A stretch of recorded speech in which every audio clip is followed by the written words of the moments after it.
एक जन पढ़िएगा लूका रचित सुसमाचार दूसरा अध्याय 40वां पद। और बालक बढ़ता और बलवंत होता और बुद्धि से परिपूर्ण होता गया। बालक बढ़ता और बलवंत होता और बुद्धि से परिपूर्ण होता गया। और परमेश्वर का अनुग्रह उस पर था। परमेश्वर का अनुग्रह उस पर था। आमीन आमीन। मेरे प्रियो, यहाँ पर यीशु मसीह के बारे में बताया गया है कि यीशु मसीह बढ़ता और बलवंत होता और बुद्धि से परिपूर्ण होता गया और परमेश्वर का अनुग्रह उस पर था। आमीन। तो प्रभु यीशु इस नए साल के दूसरे हफ्ते में चाहता है कि हम बढ़ते जाए। क्या होते जाए? बढ़ते जाए। जैसे यीशु मसीह बढ़ता गया, इस नए साल में आप और मैं क्या होना है? बढ़ना है। आमीन हालेलुया। किसमें बढ़ना है?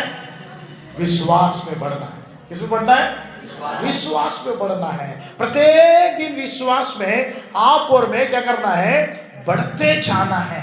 प्रभु चाहता है इस वर्ष में आप और मैं विश्वास में प्रत्येक दिन बढ़ना है। आमीन हालेलुया। क्योंकि विश्वास के विरुद्ध में शैतान काम करता है। विश्वास के विरुद्ध में कौन काम करता है?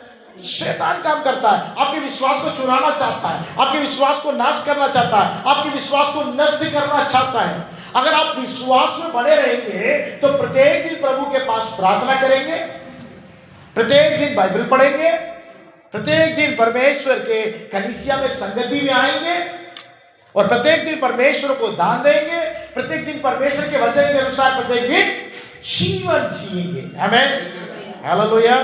तो हमारे विश्वास के विरोध में वो क्या करता है? संघर्ष करता है। इसलिए प्रभु चाहता है जैसे यीशु मसीह बढ़ता गया, आप और मैं विश्वास में प्रत्येक दिन बढ़ना है।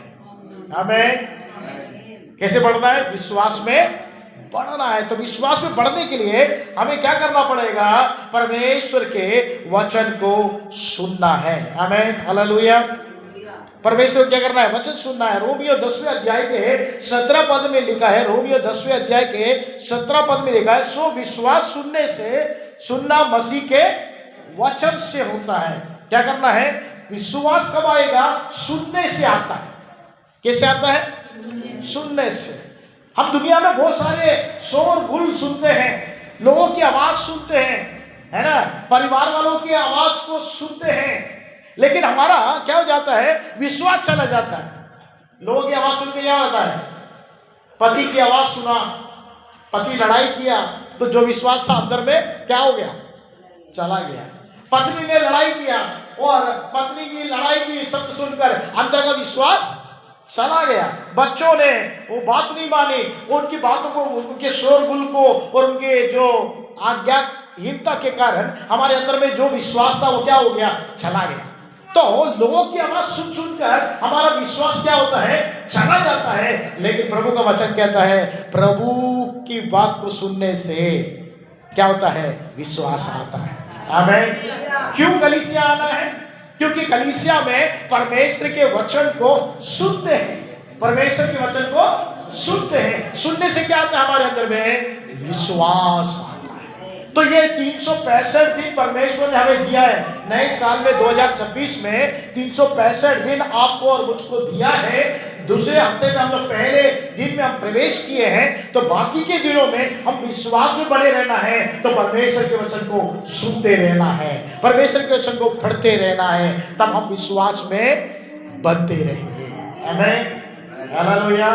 और आगे उसमें हम देखते हैं मेरे प्रिय, लूका रचित सुसमाचार 17 अध्याय के 5वां पद हम जब पढ़ते हैं, लूका रचित सुसमाचार 17 अध्याय के 5वें पद में लिखा है, तब प्रेरितों ने प्रभु से कहा हमारा विश्वास को बढ़ा दे। प्रेरित लोग जो यीशु मसीह के साथ बैठते थे, उठते थे, चलते थे, फिरते थे, उन्होंने देखा कि हम जो काम करना है विश्वास से करना पड़ता है। किससे करना पड़ता है? विश्वास से। तो हम लोगों को एक नाम दिया गया है। क्या नाम? विश्वासी। जो विश्वास करता है उसको विश्वासी कहते हैं, और जो विश्वास नहीं करता उसको क्या कहते हैं? अविश्वासी। जो विश्वास नहीं करते हैं अविश्वासी। संसार में बहुत से लोग हैं जो प्रभु यीशु मसीह पर विश्वास नहीं करते, उन लोग हम लोग क्या कहेंगे? अविश्वासी। और जो विश्वास करते हैं यीशु मसीह पर वो उसको बोलते हैं विश्वासी। तो उन लोगों ने कहा विश्वास हमारा क्या कर दे, प्रार्थना कर रहे हैं कि हमारे विश्वास को क्या कर दे, बढ़ा दे। प्रभु के वचन को सुनने से हमारे अंदर विश्वास आता है और प्रभु से प्रार्थना करना है कि मेरे विश्वास को प्रभु बढ़ा दे। हालेलुया। हर दिन आप लोग क्या करना है? प्रार्थना करना है कि प्रभु मैं आज विश्वास में रहना है, विश्वास में रहना है और विश्वास में कार्य करना है, विश्वास में चलना है, विश्वास में जीवित रहना है। तो मेरे विश्वास को क्या कर दे, बढ़ा दे। प्रत्येक दिन मैं विश्वास में स्थिर रह सकूं, विश्वास में बढ़ सकूं, तो मेरे विश्वास को बढ़ा दे और विश्वास को थामे रह सकूं। तो उसके लिए आपको क्या करना पड़ेगा? प्रार्थना करना। क्या प्रार्थना करना है? मेरे विश्वास को बढ़ा दे। आमीन, हालेलुया। आपके विश्वास के लिए कौन प्रार्थना करना है? आपको करना है। पासवान तो करेगा, पादरी तो करेगा, पास्टर्स करेंगे, लेकिन आपको आपके विश्वास के लिए क्या करना है? प्रत्येक दिन प्रार्थना करना है, क्योंकि आपके विश्वास के विरोध में लड़ाई है। आपके विश्वास के विरोध में लड़ाई हो रहा है। जैसे बालक बढ़ता गया, आप भी प्रत्येक दिन विश्वास में बने रहना है और विश्वास में प्रत्येक दिन बढ़ते जाना है। कैसे बढ़ेंगे?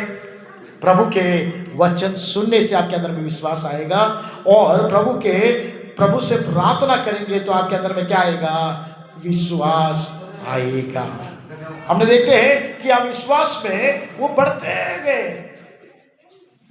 प्रभु यीशु मसीह हमने पिछले दिनों में क्या बनाया? क्रिसमस बनाया। यीशु मसीह पैदा हुआ और यीशु मसीह पैदा हो गए वैसे ही बालक था क्या?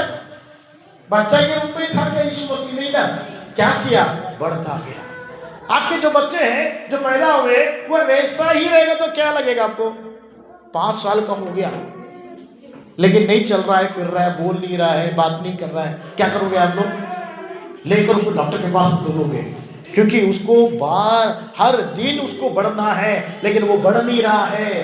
तो हम लोग क्या करते हैं? फिक्र करते हैं कि मेरा बच्चा प्रत्येक दिन बढ़ना है, बढ़ नहीं रहा है। वैसे ही परमेश्वर भी फिक्र करता है, परमेश्वर भी आपके बारे में फिक्र करता है कि आप प्रत्येक दिन किस में बढ़ना है? विश्वास में बढ़ना है।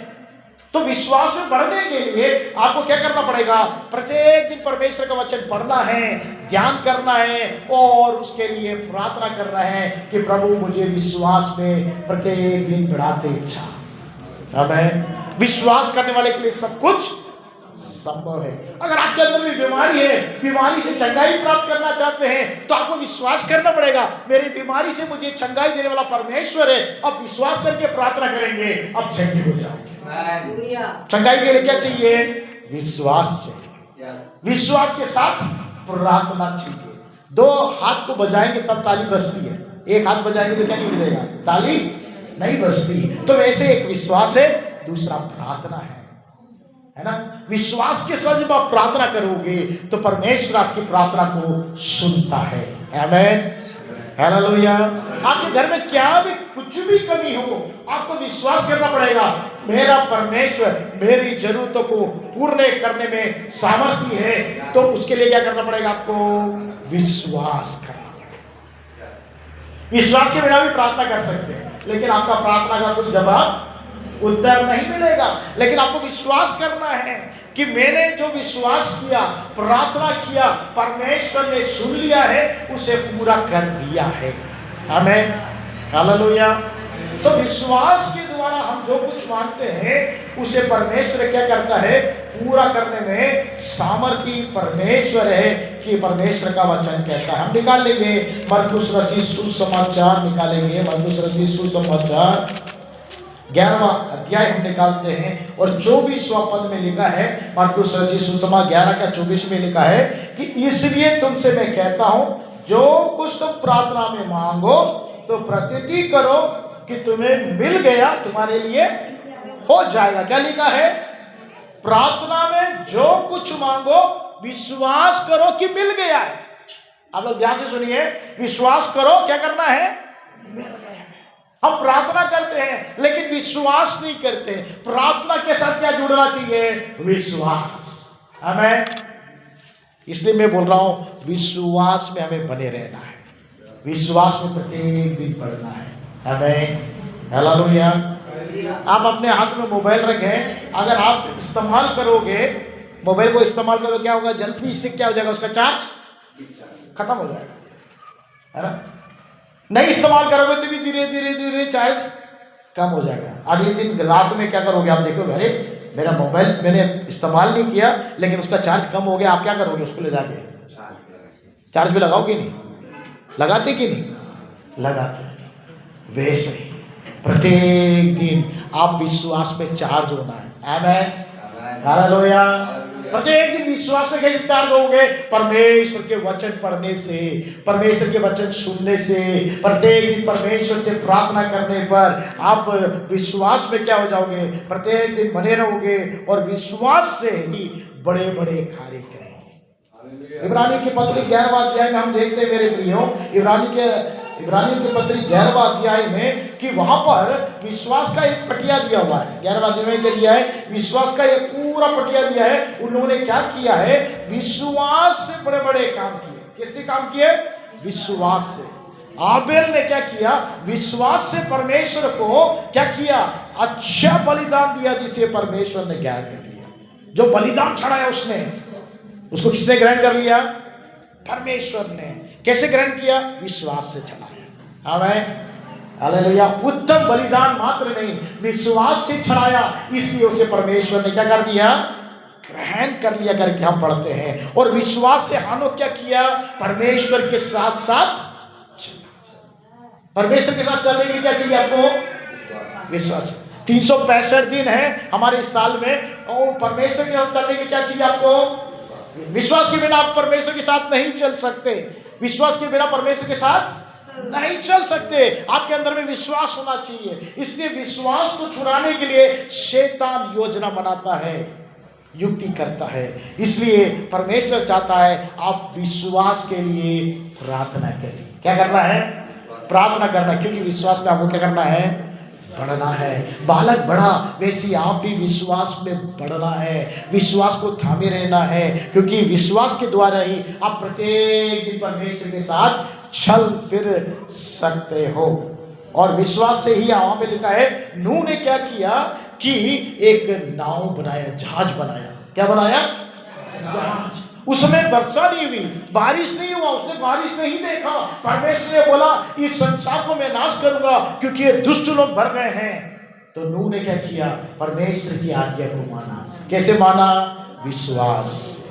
उसने नहीं देखा कि बारिश हुई है। हम लोग तो, आप लोग देखते बारिश होते हुए, लेकिन नूह के समय तक क्या नहीं हुआ, बारिश नहीं हुई। जब वो जहाज बना रहा था, लोगों को बोल रहा था कि परमेश्वर वो पानी भेजेगा ऊपर से, वर्षा होगी, तो सब उसको मजाक उड़ाने लगे। बोले ये हो गया, क्या हो गया, सकिया गया है, ये पागल हो गया है, इसको कुछ समझ में नहीं आ रहा है, कभी बारिश होती है क्या। लेकिन उसने विश्वास से परमेश्वर की बात को मानकर जहाज बनाया। वो नूह और उसका पूरा परिवार बच गया। किससे बच गया, विश्वास। आपका और आपका परिवार बचना है, किससे बचेगा, विश्वास से बचेगा, है ना। इसलिए हमें विश्वास में प्रत्येक दिन बढ़ना है। हमें हालेलुया, विश्वास में बने रहना है। विश्वास में आप बने रहेंगे तो कितना भी लोग मजाक उड़ाए, आपकी निंदा करे, आपका अपमान करे, आपका ठट्टा उड़ाए, लेकिन नूह के समान आपको परमेश्वर पर विश्वास करना है, उसकी आज्ञा को मानेंगे तो निश्चय आपका और आपका परिवार बच जाएगा। विश्वास करने से पूरा घराना बच जाएगा। आमीन। आप बच गए, आपके साथ पूरे घराने को बचाना है तो आपके अंदर में विश्वास होना जरूरी है, क्योंकि आपके परिवार वाले देखेंगे आप विश्वास में हैं और विश्वास से आप कार्य कर रहे हैं, विश्वास से जीवन जी रहे हैं। आपके जीवन को देखने वाले, आपकी गवाही को देखने वाले, वो उनका पूरा परिवार, आपका पूरा परिवार और घराना क्या हो जाएगा, बच जाएगा।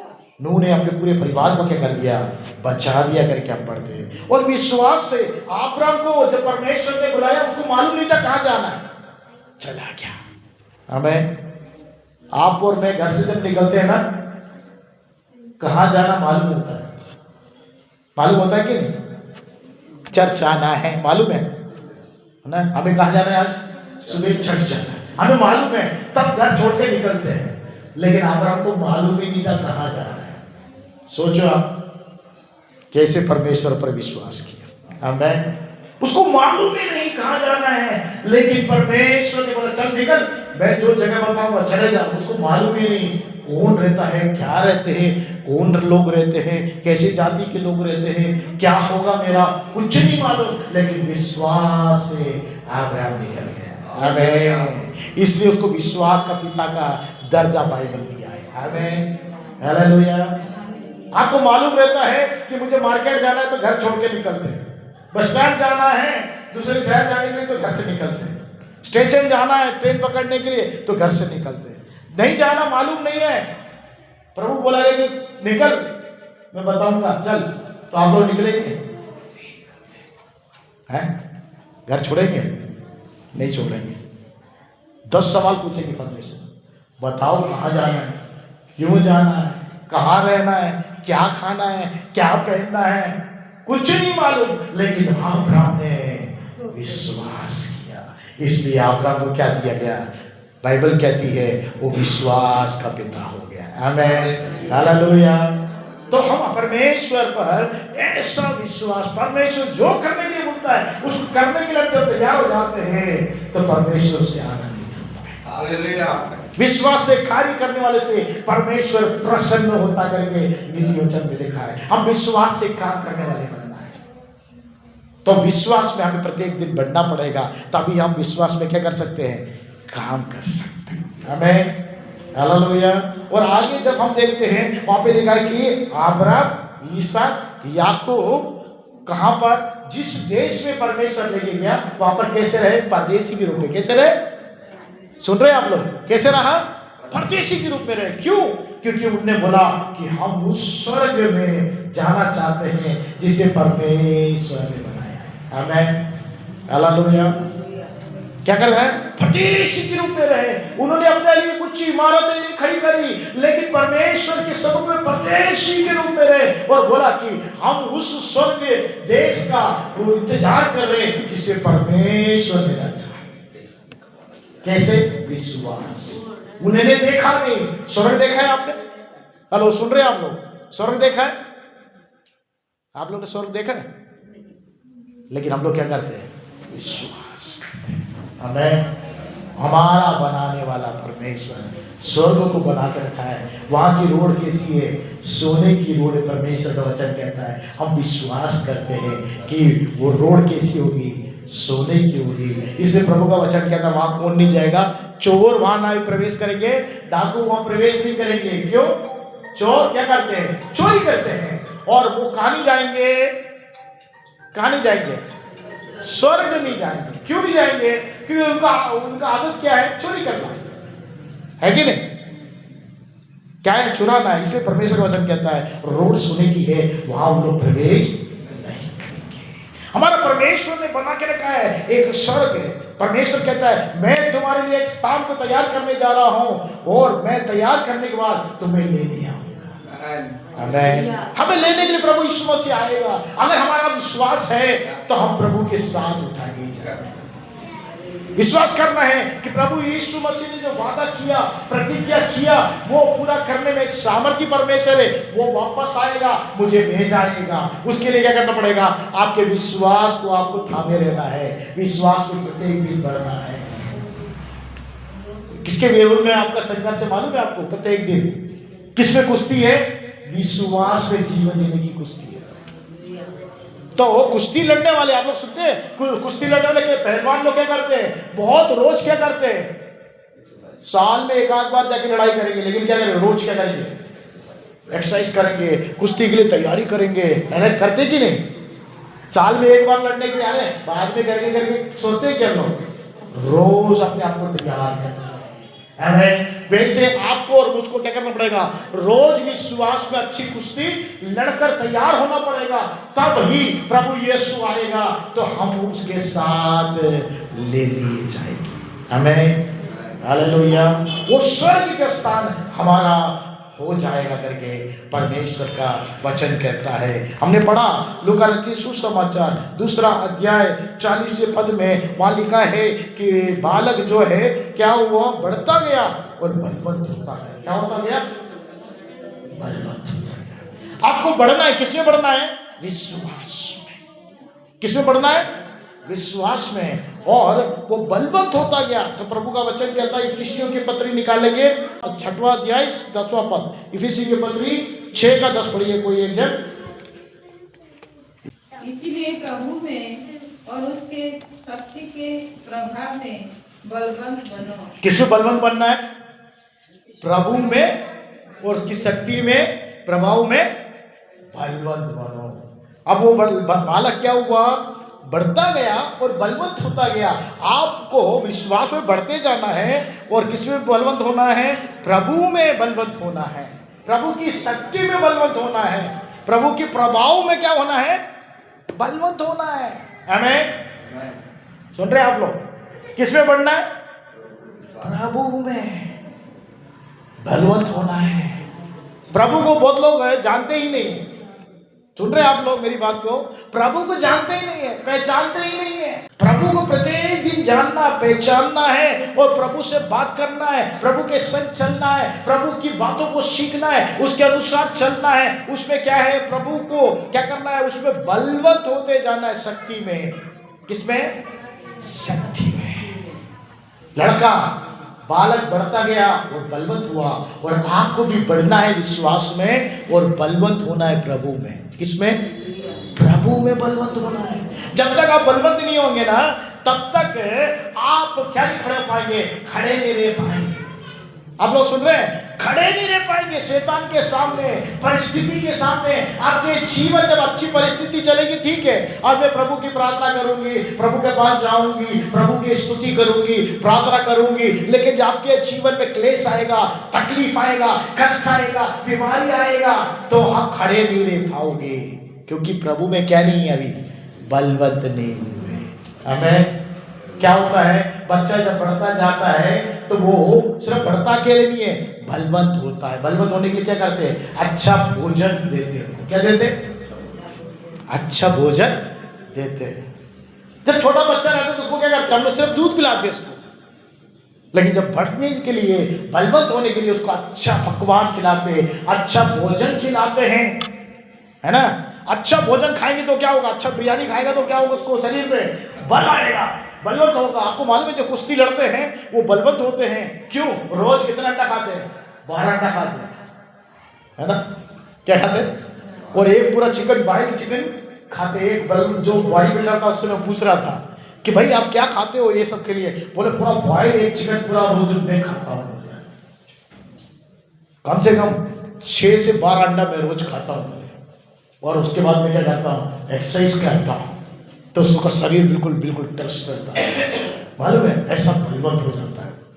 तो हम बलवंत होने के लिए ठोस आहार खाना है। ठोस आहार कहाँ है? परमेश्वर, आत्मिकता में बलवंत होने के लिए परमेश्वर के वचन को खाना है। हमें क्या करना है? खाना है। कैसे खाओगे आप? बोलो कैसे खाओगे? बाइबल का एक पेपर निकाल के फाड़ के खाना है, वो उसको ध्यान करना है। क्या करना है? ध्यान करना है। आप लोगों ने गाय को देखा? गाय देखा? नहीं देखा? गाय देखा है? गाय क्या करती है? पहले चारा खाती है, फिर क्या करती है? खाने के बाद फिर मुंह में लेके आकर क्या करती है? चबाती है। जब गाय खा लेती है, उसको जो दान दिया जाता है खा लेती है, खाने के बाद जब खड़ी रहती है उसको क्या लाती है? फिर से मुंह में लाकर उसको चबाती है। तो जब चबाती है तो उसका जो रस है ना गाय का, वो जो रस चबाती है उससे उसका हड्डी जो है मजबूत होता है। मालूम है आपको उसका हड्डी कैसे मजबूत होता है? उसको चबाती है, उसको खाने के बाद चबाती। वैसे ही वचन को आपको मनन करना है, फिर उसके बाद ध्यान करना है। आमीन। हालेलुया। हम लोग पढ़ लेते हैं, वचन को याद कर लेते हैं, लेकिन याद करने के बाद उसको बैठकर ध्यान करना है। ध्यान करने के लिए बहुत समय चाहिए। पढ़ने के लिए आपको ज्यादा समय नहीं चाहिए, ध्यान करने के लिए क्या चाहिए, लेकिन आप ध्यान करोगे आपके आत्मिकता में बलवंत होते जाओगे। आमीन। क्या हो जाओगे? स्ट्रॉन्ग होते जाओगे। प्रभु का वचन कहता है कि बालक बढ़ता गया और क्या हुआ, लिखा है कि वो बलवंत होता गया, और आगे लिखा है बुद्धि से परिपूर्ण होता गया। किससे परिपूर्ण होता गया? बुद्धि से। तो आपको और मुझको बुद्धि चाहिए, चाहिए कि नहीं चाहिए? हाँ, इस संसार में जीवन जीने के लिए बुद्धि चाहिए, आत्मिकता में जीवन जीने के लिए बुद्धि चाहिए। तो बुद्धि देने वाला कौन है? परमेश्वर है। याकूब पहला अध्याय का हम निकालेंगे, याकूब के पत्री पहला अध्याय का 5वां पद में क्या लिखा है? ये पहला अध्याय के 5वें पद में लिखा है, यदि तुम में किसी को बुद्धि की घटी हो तो क्या करे? परमेश्वर से मांगे। हमें बुद्धि नहीं है तो हमको क्या करना है? परमेश्वर से मांगना है। लिखा है कि यदि तुम में किसी को बुद्धि की घटी हो तो परमेश्वर से मांगो, जो बिना उधार दिए सबको उदारता से देता है, उसको भी दी जाएगी। किसको दी जाएगी? जो बुद्धि मांगता है उसको बुद्धि दी जाएगी। आमीन। हम लोग क्या करते हैं? बच्चों को बोलते हैं तुम्हें बुद्धि होनी चाहिए तभी पढ़ाई करोगे। अरे हमें भी बुद्धि होनी चाहिए तभी हम जीवन जी पाएंगे, हमारे परिवार को चला पाएंगे, हमारे कार्य को कर पाएंगे। हमें बुद्धि की जरूरत है। किसकी जरूरत है? हाँ, तो क्या करना है हमें? ओ बुद्धि में परिपूर्ण होता गया, बालक क्या हुआ? बढ़ता गया, और क्या क्या बलवंत होता गया और बुद्धि से परिपूर्ण हो गया। आपको और मुझको भी बुद्धि की जरूरत है। इसलिए नीति वचन 4 अध्याय 5 से लेकर 9 तक हम पढ़ेंगे। नीति वचन 4 अध्याय 5 से 4 अध्याय 5 पद से 9वें पद तक वहां पे लिखा है। मैं पढ़ता हूं आपके लिए। नीति वचन 4, 5, 6, 7, 8 और 9 लिखा है, बुद्धि प्राप्त कर, समझ को भी प्राप्त कर, उनको भूल नहीं जाना। किसको नहीं भूल जाना? और ना वो मेरी बात को छोड़ना। बुद्धि को ना छोड़, वह तेरी रक्षा करेगी, उसे प्रीति कर, वह तेरा पहरा देगी। बुद्धि को क्या नहीं करना है? छोड़ना नहीं है। हम लोग क्या करते हैं? सिर्फ बच्चों को बोलते हैं परमेश्वर से मांगो बुद्धि, परमेश्वर तुमको बुद्धि देगा। हमें भी बुद्धि की जरूरत है जीवन जीने के लिए, परिवार चलाने के लिए, घर को ठीक से रखने के लिए, खाना बनाने के लिए, सफाई करने के लिए, अपने जीवन को चलाने के लिए, सेवा करने के लिए, कार्य करने के लिए क्या चाहिए? बुद्धि चाहिए। लिखा है बुद्धि को मत छोड़, बुद्धि क्या करेगी? तेरी रक्षा करेगी। आगे लिखा है बुद्धि श्रेष्ठ है, इसलिए उसकी प्राप्ति के लिए यत्न कर। जो कुछ तू प्राप्त करे उसे प्राप्त तो कर, परंतु समझ की प्राप्ति यत्न से घटने ना दे। उसकी बढ़ाई कर, वह तुझे बढ़ाएगी। बुद्धि क्या करेगी? बढ़ाएगी। और जब तू उससे लिपटेगा तब वो तेरी महिमा करेगी। क्या लिखा है? बुद्धि क्या करेगी? तुझे बढ़ाएगी। आप बढ़ना चाहते हैं?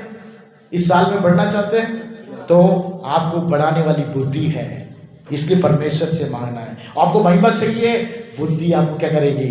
महिमा देगी। वह तेरे सिर के लिए शोभायमान भूषण बांधेगी और तेरे सुंदर मुकुट देगी। क्या देगी? सुंदर मुकुट। बुद्धि, जिसके पास बुद्धि रहती है वो आगे बढ़ता जाता है। वो लिखा है क्या ही लिखा है, वह तेरे सिर के शोभायमान भूषण बांधेगी और तुझे सुंदर मुकुट देगी। नीति वचन 3 के 13 में लिखा है, नीति वचन 3 का 13 में लिखा है, क्या ही धन्य वह मनुष्य है जो बुद्धि पाया है, वह मनुष्य समझ प्राप्त करेगा। धन्य मनुष्य कौन है? जिसने बुद्धि को पाया है। मालूम है आपको, एक सब्जी काटने के लिए भी बुद्धि चाहिए, एक खाना बनाने के लिए भी आपको बुद्धि चाहिए, एक घर का सही से रखवाला करने के लिए बुद्धि चाहिए, है ना। आपके कपड़े को आयरन करने के लिए क्या चाहिए?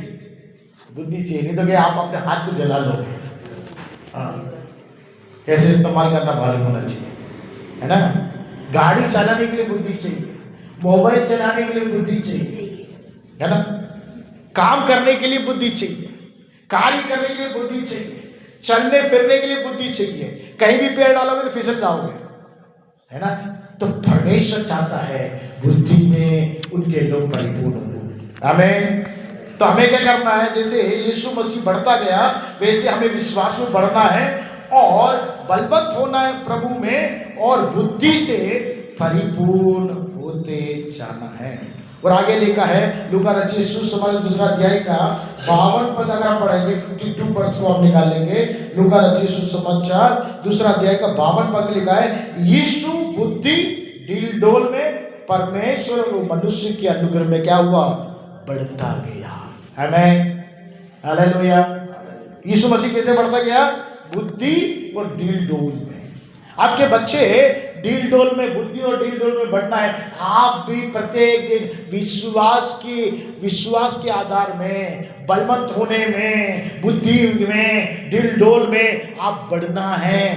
प्रत्येक दिन क्या करना है, बढ़ना है। और परमेश्वर और मनुष्य की अनुग्रह में क्या करना है, बढ़ते जाना है। क्यों बढ़ते जाना है आपको, परमेश्वर का अनुग्रह चाहिए। प्रत्येक दिन क्या चाहिए आपको, परमेश्वर का अनुग्रह चाहिए। मूसा कहता है निर्गमन की किताब अगर आप निकालोगे, एक्सोडस निर्गमन की किताब 33 चैप्टर 13 पद को आप पढ़ेंगे ना, उसमें लिखा है निर्गमन 33 का 13, एक्सोडस चैप्टर 33 वर्स 13 में लिखा है अब यदि मुझ पर तेरी अनुग्रह की दृष्टि हो तो मुझे अपनी गति समझा दे, जिससे जब मैं तेरा ज्ञान पाऊं तब तेरा अनुग्रह की दृष्टि मुझ पर बनी रहेगी। मूसा कहता है, मूसा लाखों लोगों को चला रहा है और कह रहा है कि परमेश्वर तेरा अनुग्रह मुझे चाहिए। प्रत्येक दिन जीने के लिए हमें क्या चाहिए, अनुग्रह। हमें परमेश्वर का अनुग्रह चाहिए। और वहां पर आगे हम पढ़ते हैं और पौलुस भी कहता है, दूसरा कुरिन्थियों 12 का 9 में कहता है उसने मुझसे कहा मेरा अनुग्रह तेरे लिए बहुत है। पौलुस प्रार्थना कर रहा है मेरी बीमारी मुझसे दूर हो जाए परमेश्वर करके, तो वहां प्रार्थना कर रहा है। और परमेश्वर क्या कह रहा है, प्रभु क्या कह रहा है कि मेरा अनुग्रह तेरे लिए बहुत है, क्योंकि मेरी सामर्थ्य निर्बलता में सिद्ध होती है। जब तू निर्बल बनता है मेरी सामर्थ्य तुझे होगा, तुझे बलवंत करूंगा। आमीन। आप निर्बल हैं, परमेश्वर का अनुग्रह चाहिए। आमीन। उसके अलावा यहाँ पे लिखा है मेरे प्रियो, लूका दूसरे अध्याय के 52 पद में, लूका चैप्टर 2 वर्स 52 में लिखा है कि मनुष्य के अनुग्रह में, ये हम लोग इस संसार में जीवन जी, किधर जी रहे संसार, तो मनुष्य के क्या चाहिए आपको, अनुग्रह चाहिए। परमेश्वर का अनुग्रह मिल जाता है हमको, लेकिन मनुष्य का अनुग्रह नहीं मिलता। तो यीशु मसीह को क्या मिला, परमेश्वर का अनुग्रह और मनुष्य कहलाया। आपको और मुझको क्या चाहिए, परमेश्वर का अनुग्रह भी चाहिए, मनुष्य का क्या चाहिए, दया भी चाहिए। आमीन, हालेलुया। जब तक आप इस संसार में जी रहे हैं मनुष्य की दया और मनुष्य के अनुग्रह चाहिए, तभी आपको जी सकेंगे। पत्नी को पति के अनुग्रह चाहिए, दया चाहिए, और पति को क्या चाहिए, पत्नी का दया चाहिए। बच्चों को माँ बाप का दया चाहिए, है ना। और बच्चे जब बड़े हो जाते हैं माँ बाप को बच्चों का दया चाहिए, चाहिए कि नहीं। दया नहीं मिलेगा तो क्या बोलेंगे, मम्मी पापा यहाँ नहीं रहो, निकल जाओगे, हैं। क्या चाहिए, दया चाहिए। क्या चाहिए, पति को क्या चाहिए, पति का दया चाहिए। और पत्नी का दया किसको चाहिए, पति से चाहिए। समझ रहे मेरी बात का। क्यों परिवार में लड़ाई है, क्यों झगड़ा है, दया नहीं मिल रहा, अनुग्रह नहीं मिल रहा। परिवार में क्यों क्लेश है, अनुग्रह नहीं मिल रहा। अड़ोस पड़ोस में लड़ाई क्यों है, क्योंकि अनुग्रह नहीं मिल रहा, दया नहीं मिल रहा। वो परमेश्वर का अनुग्रह तो है, लेकिन मनुष्य का अनुग्रह और दया आपको चाहिए। आमीन। यीशु मसीह को ही जब जरूरत पड़ा, आपको और मुझको भी क्या चाहिए, परमेश्वर और मनुष्य का क्या चाहिए, अनुग्रह चाहिए। जल्दी से हम चलेंगे, रूत की किताब हम निकालेंगे। रूत की किताब दूसरे अध्याय 10 और 12 पद को हम पढ़ेंगे। उसमें लिखा है मेरे प्रिय, रूत की किताब में रूत जो है एक विधवा है। रूत कौन है, एक विधवा है और एक अन्य जाति की है। और उसकी सास के साथ वो कहाँ आ गई, इस्राएल आ गई। और वहां पर रूत क्या बोली कि मैं क्या करने जा रही हूँ, बीनने के लिए जा रही हूँ। अनाज बीनते, मालूम है आपको, अनाज जब काटते तो अनाज गिर जाता है तो उसको बीनने के लिए जाते हैं। तो रूथ क्या करने गई? बीनने के लिए गई। तो वहां पर जिसकी जमीन में वो बीनने के लिए गई, उस व्यक्ति का नाम था बोआज। उस जमीन का ओनर कौन था? जमींदार बोआज था। तो बोआज वहां पर क्या कर रही? दूसरा 10वें पद में लिखा है, तब वह भूमि में झुककर मुंह के बल गिर गई और उसने कहने लगी, क्या कारण है तूने मुझे परदेशनी पर अनुग्रह की दृष्टि करके मेरी सुधि ली? वो बोल रही है, मैं अन्य जाति की हूं, उस पर तूने क्या किया? दृष्टि किया, तो अनुग्रह किया। क्यों? तब वो कहता है बोआज, पढ़िएगा 2:12 में लिखा है, यहोवा तेरी करनी का फल देगा। इस्राएल का परमेश्वर यहोवा जिसके पंखों के तले तू शरण लेने आई है, तुझे पूरा धन देगा। उसने क्या? अन्य जाति होने के बाद भी किसके पास आ गई? वो परमेश्वर के पास आ गई। हमें लिखा है कि इस्राएल के परमेश्वर यहोवा जिसके पंखों के तले तू आई है, तुझे पूरा बदला दिया। आमीन। अब परमेश्वर के साथ बने रहेंगे, हमें क्या मिलेगा? मनुष्य की दया मिलेगी। क्यों नहीं मिल रही मनुष्य की दया? हम परमेश्वर में बने रहना है, तो परमेश्वर में बने रहेंगे, परमेश्वर के पंखों तले आ जाएंगे, तो परमेश्वर सारे मनुष्य से हमें दया प्रदान करेगा। वो परमेश्वर आज चाहता है कि आप विश्वास में बढ़े, आप प्रभु में बलवंत हो जाए, बुद्धि से परिपूर्ण हो जाए। और परमेश्वर चाहता है कि परमेश्वर और मनुष्य का अनुग्रह साल भर आपको मिलता रहे। आप इस संसार में आशीष के साथ जीवन जी सकेंगे। कब? जब आप परमेश्वर की शरण में आ जाएंगे, प्रभु के वचन के अनुसार विश्वास में प्रत्येक दिन जब आप बढ़ेंगे, प्रभु में जब आप बलवंत हो जाएंगे, बुद्धि से जब परिपूर्ण हो जाएंगे, परमेश्वर का अनुग्रह और मनुष्य की दया पाएंगे, तो इस वर्ष भर आप आशीष के साथ जीवन जी सकेंगे। आइए हम अपने आंखों को बंद करें और प्रभु से कहें, प्रभु जैसे यीशु मसीह बढ़ता गया, मैं विश्वास में बढ़ना है। प्रार्थना करिए, आंखों को बंद करके प्रभु से प्रार्थना करिए। बालक बढ़ता गया, यीशु मसीह बढ़ता गया, प्रभु मैं विश्वास में बढ़ते जाना, इस संसार में मेरे जीवन जीने तक मैं विश्वास में बने रहना है, आपके आगमन तक मैं विश्वास में बने रहना है, विश्वास में बढ़ते जाना है और प्रभु में मुझे बलवंत होते जाना है। प्रभु से प्रार्थना करें, प्रभु से बोले, प्रभु मैं विश्वास में बढ़ना है और प्रभु में बलवंत होना है और बुद्धि से मुझे परिपूर्ण कर दे मेरे प्रभु परमेश्वर। और परमेश्वर का अनुग्रह और मनुष्य के दया मुझे मिल जाए। जहां मैं जाऊं, चाहे मैं स्कूल में जाऊं, चाहे कॉलेज में जाऊं, चाहे काम पे जाऊं, चाहे परिवार में रहूं, कहीं भी रहूं, परमेश्वर आप मनुष्य की दया मुझ पर प्रकट करना। आपका अनुग्रह रूथ को उसके बोआज के आंख में क्या मिल गया? अनुग्रह मिल गया, दया मिल गया।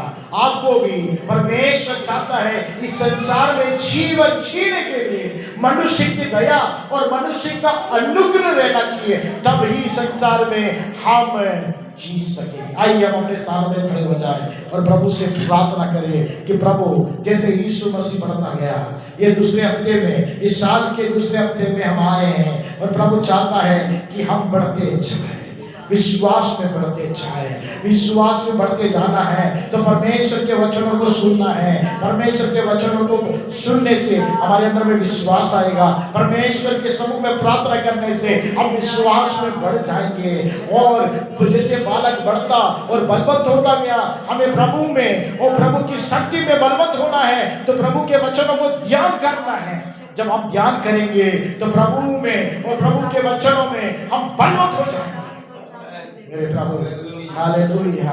और प्रभु कहता है बुद्धि की जिसको कमी है वो प्रार्थना करे कि प्रभु मुझे बुद्धि दे, मेरे जीवन जीने के लिए, परिवार को चलाने के लिए, कार्य करने के लिए, उन्नत होने के लिए, सेवा करने के लिए मुझे बुद्धि से परिपूर्ण कर दे मेरे प्रभु। जब आप प्रार्थना करेंगे तो परमेश्वर बुद्धि से परिपूर्ण कर देगा और परमेश्वर का अनुग्रह। मूसा कहता है कि प्रभु मुझे तेरा अनुग्रह चाहिए। पौलुस कहता है प्रभु मुझे तेरा अनुग्रह चाहिए। आज आप और मैं भी परमेश्वर से कहें, प्रभु आपका अनुग्रह चाहिए। मैं आपके पंखों तले आ जाता हूँ, आपके समूह में छुप जाता हूँ, आपके अनुग्रह से। और मनुष्य का अनुग्रह, मनुष्य की दया मुझे दे दे कि संसार में मैं सुख के साथ, शांति के साथ, आरोग्यता के साथ, संपन्नता के साथ जीवन जीने के लिए मुझे पिता तेरा अनुग्रह चाहिए। पिता तेरा अनुग्रह चाहिए, मनुष्य का दया चाहिए। और यीशु मसीह को परमेश्वर का अनुग्रह, मनुष्य की दया मिली। आपको और मुझको भी जरूरत है मेरे प्रिय। हमें बढ़ना है विश्वास में, प्रत्येक दिन विश्वास में बढ़ना है, प्रत्येक दिन विश्वास में बढ़ना है, प्रत्येक दिन बलवंत होते जाना है प्रभु में, उसकी शक्ति में, प्रत्येक दिन बुद्धि से परिपूर्ण होते जाना है, प्रत्येक दिन परमेश्वर के सम्मुख में परमेश्वर तेरा अनुग्रह और मनुष्य की दया मुझे चाहिए इस संसार में जीने के लिए। मैं जब जीऊंगा तो तेरी नाम की बड़ाई मेरे जीवन की दया। मुझ पर अनुग्रह कर मेरे पिता, मुझ पर दया कर मेरे पिता। मैं तेरे चरणों तरह आया हूँ, तेरी उपस्थिति में आया हूँ। रूत कहती है, रूत को बोआज कहता है, तूने इस्राएल परमेश्वर के पग को तले आई है, इसलिए परमेश्वर तुझे उसका प्रतिफल देगा करके उसने कहा। आप प्रभु को ढूंढ कर आए हैं, प्रभु के पगों के तले आए हैं, प्रभु आपको उसका प्रतिफल जरूर देगा। रूत को देने वाला परमेश्वर, वो अन्य जाति रूत को देने वाला परमेश्वर। हम लोग भी जो अन्य जाति है, प्रभु के पग को तले आए हैं, निश्चय उसका प्रतिफल हमें देगा। हम प्रत्येक दिन प्रभु में बढ़ते जाना है, विश्वास में बढ़ते जाना है, विश्वास को थामे रहना है, प्रार्थना में बने रहना है, वचन को ध्यान करते रहना है, जिससे हम बलवंत होते जाएंगे। और परमेश्वर से मांगना है कि प्रभु तू हमें बुद्धि दे दे, जीवन जीने की शैली हमें सिखा दे, ताकि परमेश्वर तेरा अनुग्रह और तेरी दया, मनुष्य की दया हम प्राप्त करके इस संसार में धैर्य के साथ, सामर्थ के साथ, शक्ति के साथ जीवन जी सकें। परमेश्वर प्रभु यीशु मसीह के नाम से पिता तेरे सम्मुख अपने जीवनों को तेरे हाथों में समर्पित करते हैं। इस साल के 2026 के दूसरे हफ्ते में मेरे प्रभु परमेश्वर, आप चाहते हैं कि हम बढ़ते जाएं, जैसे यीशु बढ़ता गया वैसे हम बढ़ते जाएं विश्वास में। और प्रभु तो चाहता है कि जैसे यीशु बलवंत होता गया वैसे प्रभु में, प्रभु की शक्ति में हम बलवंत होते जाएं। जैसे यीशु बुद्धि में परिपूर्ण हुआ, हम प्रत्येक दिन बुद्धि में परिपूर्ण होना चाहते हैं मेरे प्रभु परमेश्वर। आप हमारी मदद करिए। परमेश्वर का अनुग्रह, मनुष्य की दया यीशु के ऊपर में था, आज हमारे ऊपर में भी परमेश्वर का अनुग्रह, मनुष्य का दया बने रहने के लिए मदद करिए, ताकि हम परमेश्वर सुख समृद्धि के साथ, शांति और आनंद के साथ इस संसार में तेरे नाम के लिए जीवन जी सके और तेरी बड़ाई कर सके। आए हुए हर एक बच्चे, जवान, बड़े बुजुर्गों को पर तेरे अनुग्रह प्रकट कर, तेरे दास और उनके परिवार को सुरक्षित कर, ताकि तेरी नाम की महिमा के जीवन के द्वारा हम पाए। प्रभु जी हम सिर्फ सुनने वाले नहीं, उस पर अमल करके चलने वाले बन सके, ताकि परमेश्वर तेरी नाम की बड़ाई हमारे जीवन के द्वारा अनेकों के लिए गवाही का खन बन जाए और हमारा जीवन यीशु मसीह के समान चलने में, फिरने में और बोली में, कार्य करने में प्रकट होने पाए, ताकि बहुतों को प्रभु की ओर लेकर आ सके। ये साल भर प्रभु तेरा अनुग्रह, तेरी दया हमारे पर बने रहने के लिए हम प्रार्थना करते हैं। हम सब पर परमेश्वर का अनुग्रह, मनुष्य की दया प्रत्येक दिन बनी रहने के लिए प्रार्थना करता है। हमें बुद्धि से परिपूर्ण कर दे मेरे प्रभु, हमें विश्वास में बढ़ा दे मेरे प्रभु परमेश्वर, और मेरे प्रभु में उसकी शक्ति में हमें बलवंत कर दे, ताकि तेरी नाम की महिमा हमारे जीवन के द्वारा प्रकट हो। सारा आदर महिमा को समर्पित करते हुए इस प्रार्थना को मुक्तिदाता यीशु मसीह के नाम से मांगते, सुन और कर पिता। आमीन।